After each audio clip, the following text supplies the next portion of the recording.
Shalom, shalom, shalom. First of all, I hope everybody have a happy Tuesday. A good Tuesday start with a cup of coffee. I am traveling today, big day. And look who I ran into in the coffee house. Hey! Jackson Edwards and myself, we are excited. We are here actually in a planning meeting for the new book, The Jewish DNA of Romans 11 and the Fullness of the Gentiles. So let's talk about this first of all. Of course, we're not live? Yes, you are. Oh, we are live. And of course, we are behind the camera woman, Rabbi Shapira.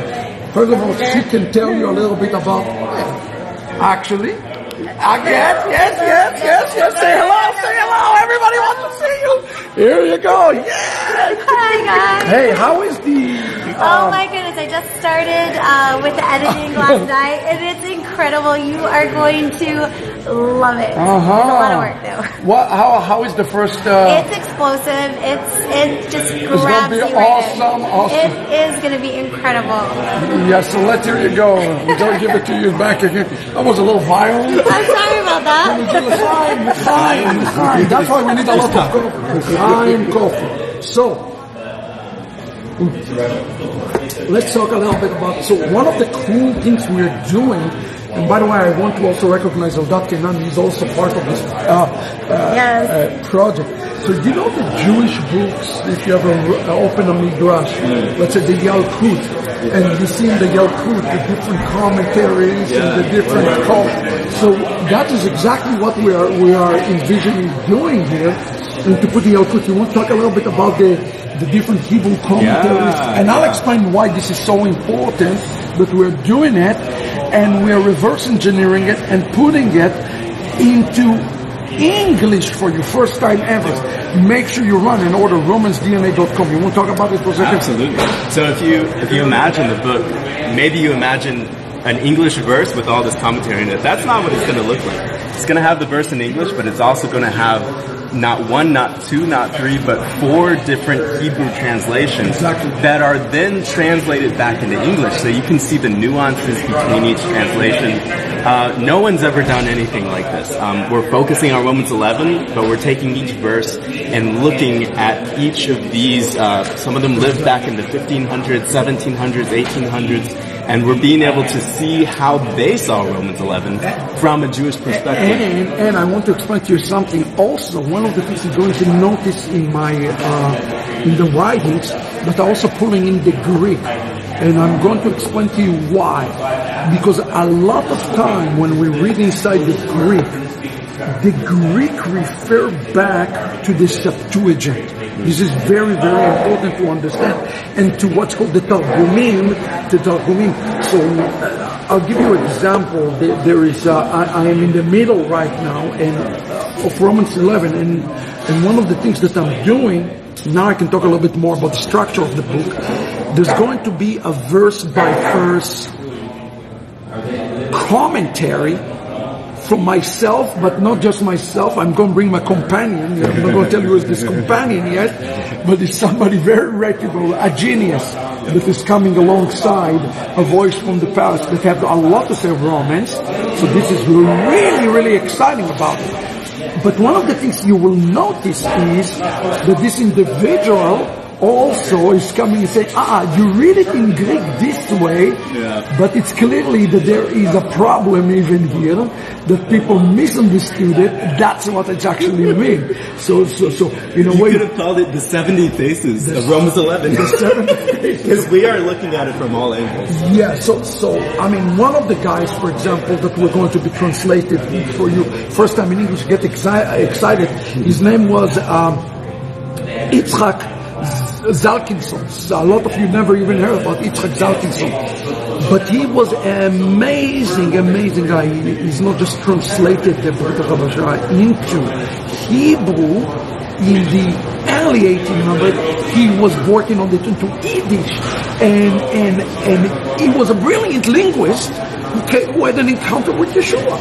Okay, that is amazing. So part of the language that he's using is the language of somebody who understood Hebrew, who understood Torah, who understood rabbinics. So it's a way we're reconstructing it. And that's why we cannot just solely depending upon the Greek.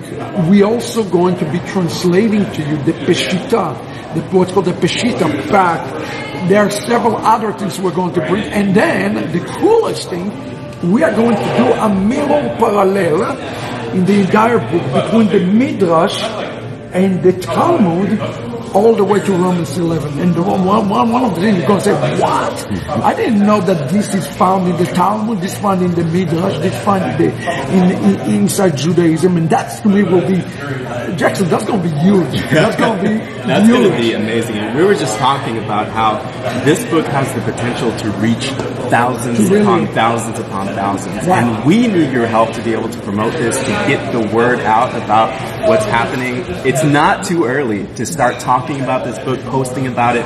This is going to reach Christians. Christians will be able to open this book and understand. You know what? Because they have, maybe it's a context that's wrong, but they do have some context. Yeah. They know the book of Romans. They know the chapter, but they need to understand. They know it, but that's the thing we're going to do. We're not going to start the book and say, hey, here's right chapter Romans, chapter 11, verse 1. I don't do that in the book. So the very first 60 pages of the book, okay, I can tell you what I'm doing. I'm putting a context around Shaul, period. We're going to get into the brain and the mind of Shaul. It's a big surprise.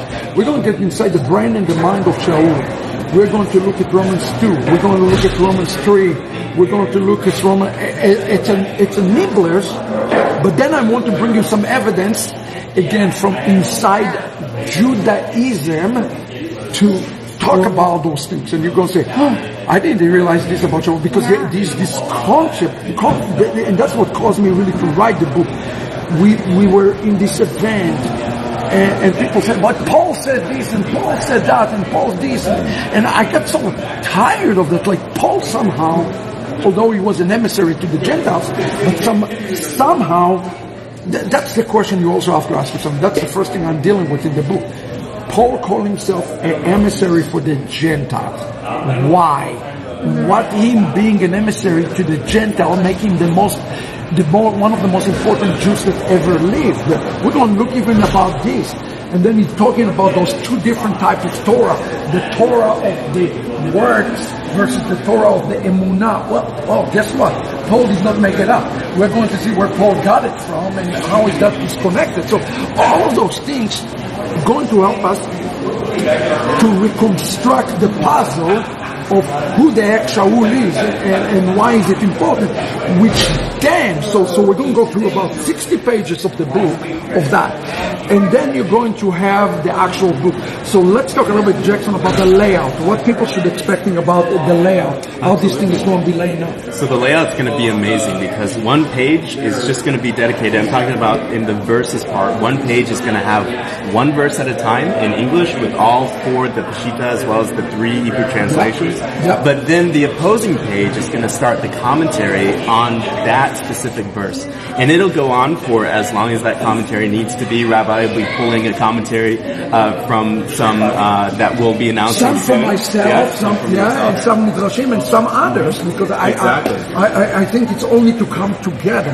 So it will be, you're almost getting two books for the price of one, because the first part is going to be like exactly, the first part of the book is going to be like, hey, I'm reading a book, but then about halfway point of the book, and I don't know, I think the book will be about, I would guess, probably about 200 pages. You're going to have a verse by verse systematic way to go through Romans 11, which is so critical. And by the way, you will understand also why Romans 11, what is the context of the entire book of Romans, and what does it have to do.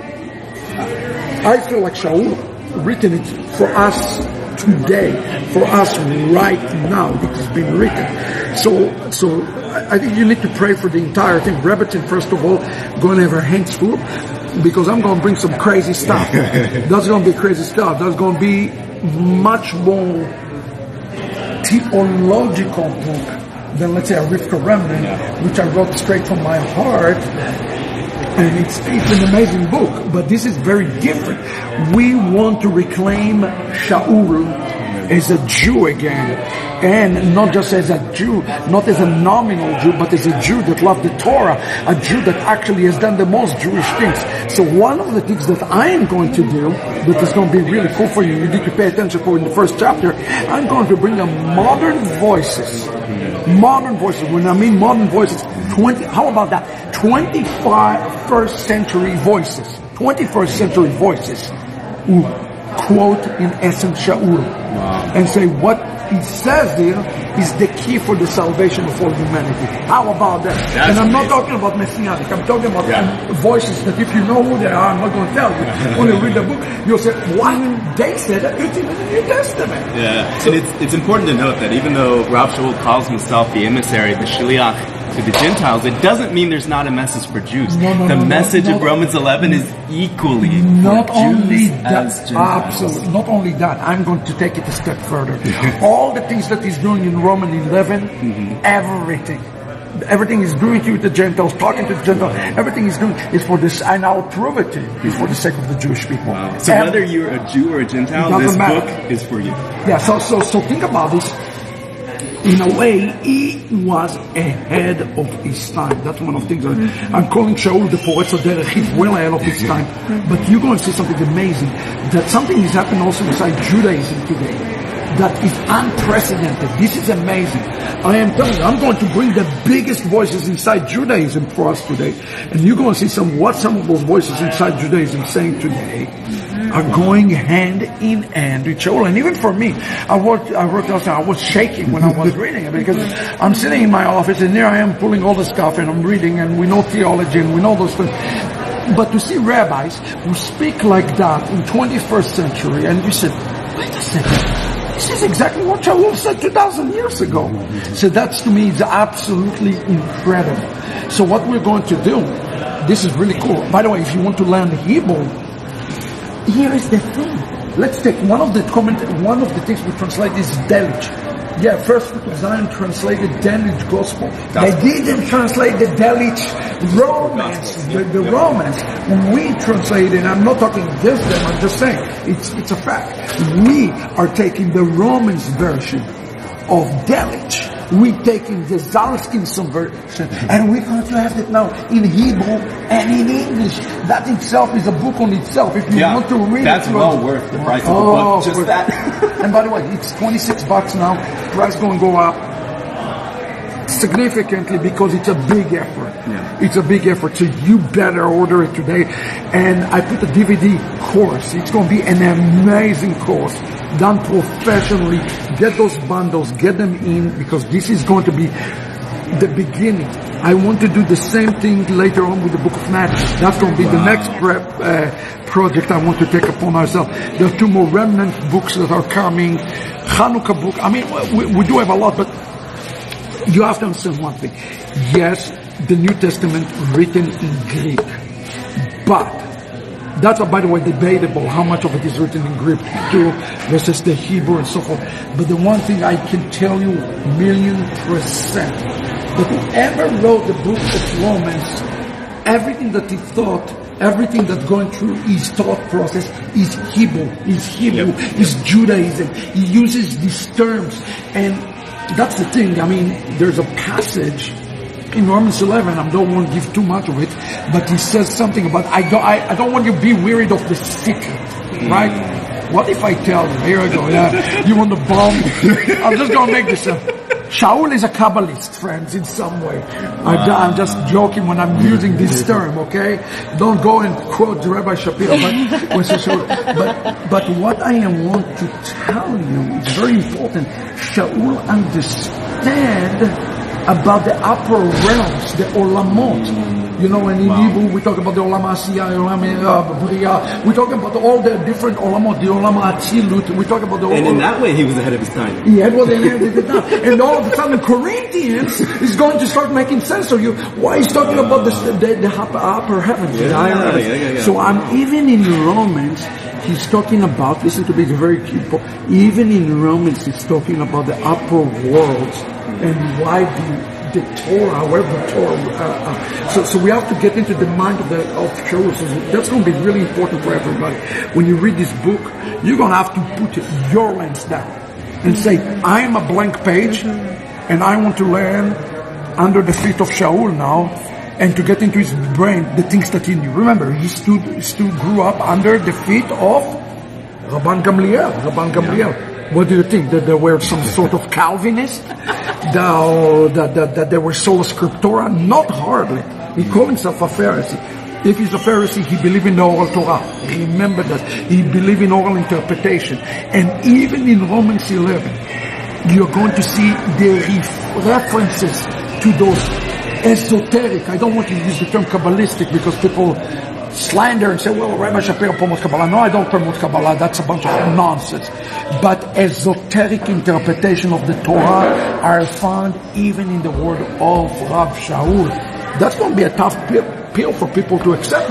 I know. Yeah, wow. So anyway, what is our biggest hurdle in terms of layout? Getting it done? Probably timing. I mean, this is a lot of work. There's a lot of editing involved. Rabbi likes to say that his English has to get translated into English. The Rebbitzin. And that's why we have the Rebbitzin. And Rebbitzin. So we are in a race to be able to get this done around the holidays. And so if you can pray for us for our timing.